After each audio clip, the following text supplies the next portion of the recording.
Discounts on food, Uber rides and even cinema tickets are being offered to young people in England in a bid to get more vaccinated. With only 20% of 18 to 24-year-olds double jabbed, ministers are clearly worried about the slow uptake.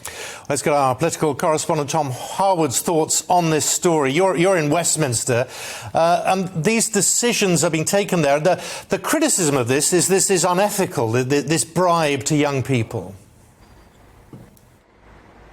I think that this is a move that is going to be a lot less worrying for particularly Conservative backbenchers than the vaccine passports idea that was being knocked around quite a lot over the last few weeks. We heard huge suggestions and a large amount of briefing from the government that they might introduce vaccine passports for people going to university. Those plans now seem to be dropped, and instead of that sort of stick approach, we're hearing of a carrot, of offering, in effect, bribes, gifts, vouchers for those who get a vaccine. Now, this is something that's been tried elsewhere in the world. Many different US states have tried many different things. I mean, there's been a lottery in Ohio. Up in Washington state, there was even an option to get marijuana with your jab.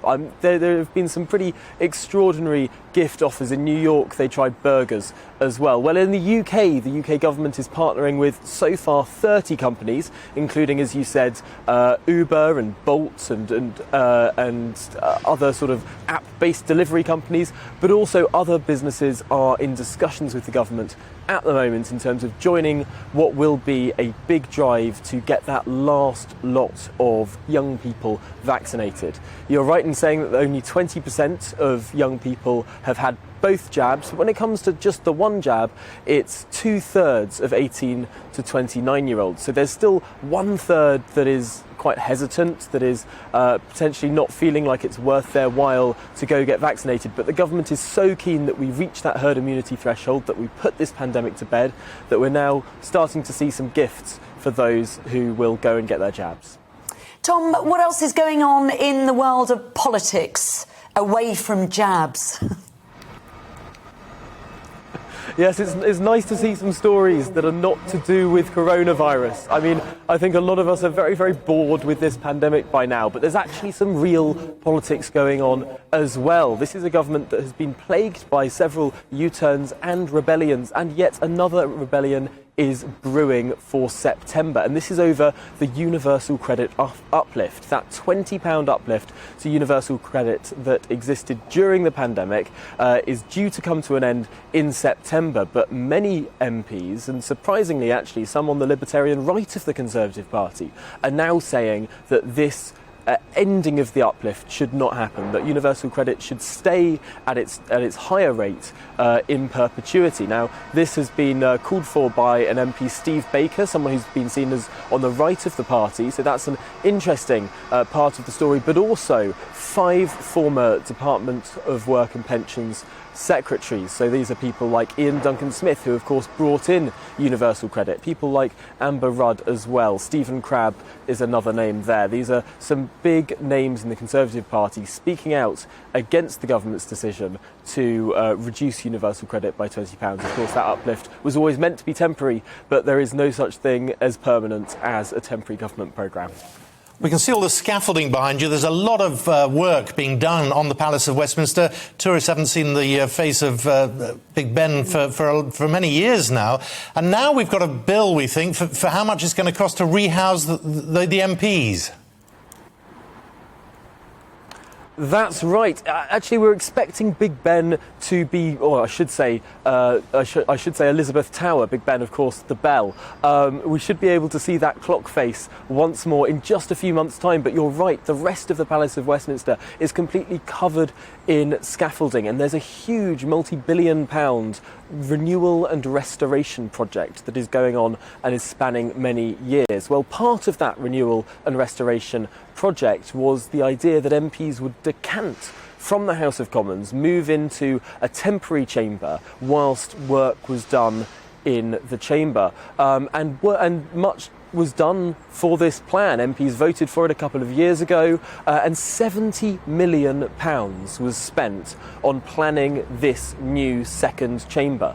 Well, That's all been scrapped now. That £70 million is down as a sunk cost because Jacob Rees-Mogg, the leader of the Commons, has decided that actually MPs, after all, won't be moving out of the chamber and the work will continue to happen around them as they work. So that's a big change and a big waste of taxpayers' money because MPs will be staying in the original chamber after all now.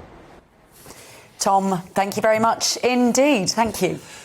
Now, Luke Johnson is the former chairman of Pizza Express, now the owner of Gales Artisan Bakery and chairman of Risk Capital Partners. And Luke, thanks very much for joining us this morning. Is there anything wrong with bribing young people to get a vaccine?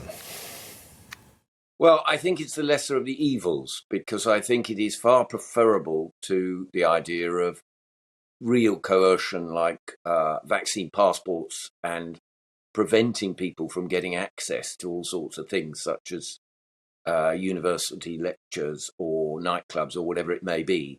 So I would prefer this sort of persuasion, call it a bribe if you want, to compulsion, which effectively vaccine passports would be. And so I think if the government are so determined that every single over 18-year-old should get vaccinated, then I suppose this is the better of the two choices.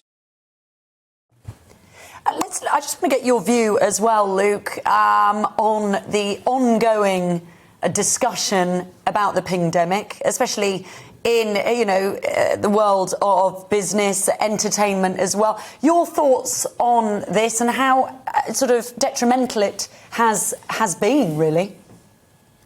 Well, I think there are two severe impacts. One is that many companies are seeing up to 10% or even more of their staff self-isolating, the vast majority of whom I believe are not really showing symptoms of illness, but are having to stay at home and unable to work.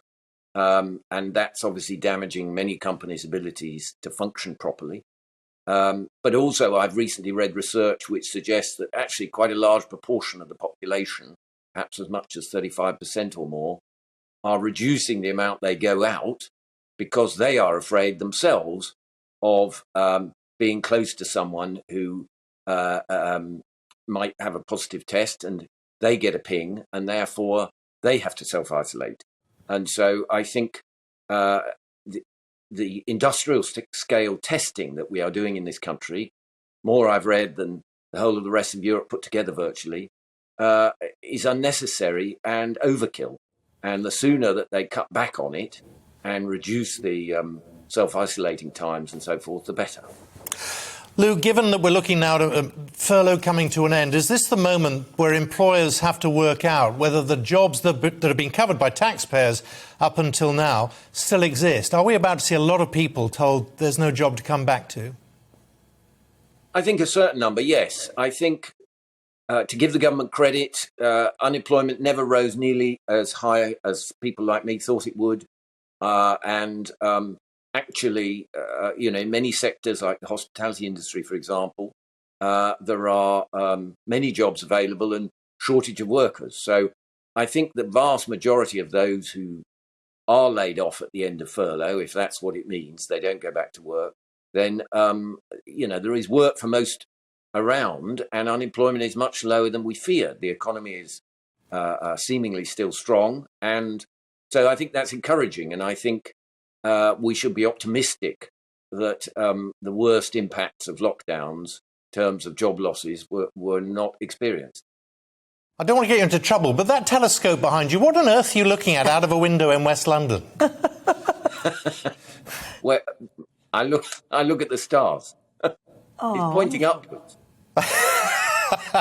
As I said, I didn't want to get into trouble, but it's good to talk to you, Luke. Thanks very much for your time this morning. Thank you, Luke. What on earth were you thinking that Luke was? Well, I don't know. It's quite... West London.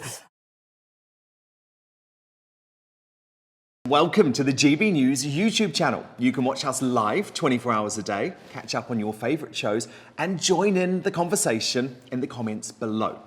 Don't forget to subscribe and you'll never miss any of our exclusive content.